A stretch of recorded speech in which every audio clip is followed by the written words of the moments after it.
Murang presyo ng bigas siniyak ng Malacanang na unti-unting binibigyan ng solusyon ng pamahalaan habang binabalanse ang epekto sa mga nasa sektor ng agrikultura. Si Alvin Baltazar, Radyo Pilipinas sa Balitang Pambansa.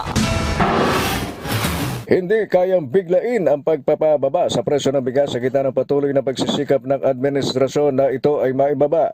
Ayon kay Palace Press Officer at PCO Undersecretary Claire Castro, unti-unti ang ginagawang approach ng pamahalaan bilang solusyon upang maibaba ang presyo ng bigas. Mahirap naman ni Castro na gawing agad ang napakamurang presyo ng bigas gayong baka may epekto naman ito sa mga nasa agriculture sector. Ang gagawin niya dito ng Pangulo ay balansehin ang sitwasyon para maibigay kung ano ang para sa taong bayan at sa kabilang banda ay hindi naman maapektuhan ang mga magsasaka.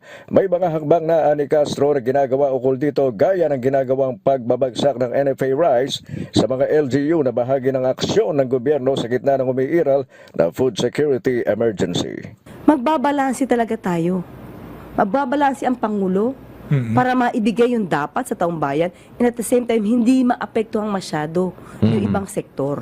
Naniniwala din si Atty. Castro na pipilitin pa din kayanin ng pamahalaan na maabot ang kagustuhan ni Pangulong Marcos na maging 20 pesos kada kilo ang presyo ng bigas. Ayon kay Atty. Castro, walang kwestiyon na nais ng Pangulo na maabot ang nasabing kagustuhan.